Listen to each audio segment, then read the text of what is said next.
کسی شخص کو دیکھا، کسی اللہ والے کو، وہ جب بھی دعا کرتے ہیں وہ دعا یہ کرتے ہیں کہ یا اللہ عافیت دے، عافیت دے، عافیت دے۔ لوگوں نے پوچھا ہر وقت یہی مانگتے ہو عافیت؟ اور جو بھی دعا مانگتے ہو ساتھ عافیت یعنی سلامتی کے ساتھ مجھے یہ ملے، ہر وقت یہی کہتے ہو؟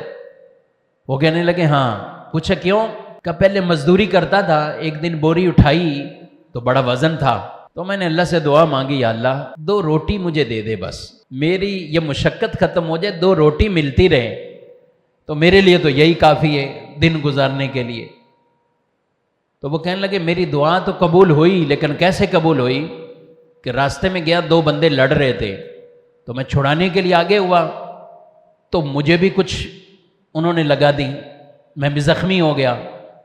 جب پولیس آئی تو انہوں نے اس کو پکڑا، مجھے بھی پکڑ کے لے گئی اور مجھے ڈال دیا گیا جیل کے اندر، اور روزانہ 2 روٹی مل رہی ہے تو میں سوچنے لگا 2 روٹی تو پوری ہو گئی ہیں، لیکن جیسے پوری ہوئی ہے یہ دعا، یہ تو میرے لیے مسئلہ ہوا۔ 2 روٹی تو مل رہی مجھے، لیکن یہ جیل میں 2 روٹی مل رہی ہیں، کاش عافیت بھی مانگ لیتا کہ یا اللہ 2 روٹی مل جائے، رزق مل جائے، عافیت کے ساتھ ملے۔ یہ بہت بڑی دعا ہے میرے بھائی، بڑی دعا ہے۔ بعض اوقات ہم بڑی بڑی نعمتیں ملتے ہیں، مانگتے ہیں اللہ سے، لیکن عافیت اگر نہیں مانگی تو بعض اوقات وہ نعمت بھی انسان کے لیے نقصان یا پریشانی کا باعث بن جاتی ہے۔ تو اس لیے جب بھی اللہ سے مانگے عافیت عافیت عافیت، سلامتی والی دعا مانگے، یا اللہ اولاد دے عافیت کے ساتھ دے، اولاد دے عافیت کے ساتھ دے، گاڑی دے عافیت والی دے، گھر دے عافیت والی، کاروبار رزق ملے عافیت والا ملے، سلامتی والا مل جائے مجھے۔ تو یہ اللہ سے دعا ضرور مانگا کریں کہ جو نعمت مانگنی ہے رب تعالیٰ اس کے ساتھ ہمیں عافیت کے ساتھ عطا فرمائے۔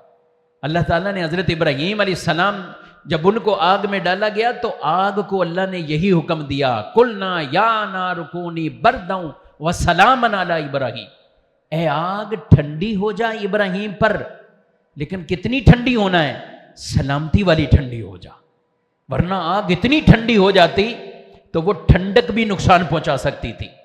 کہیں کولنگ بہت زیادہ جمع ہو جائے اے سی کی تو گرمی بھلے ہو، لیکن کولنگ اتنی زیادہ ہو تو آپ کہیں گے کہ یہ اے سی ہمارے لیے تکلیف کا باعث بن گیا۔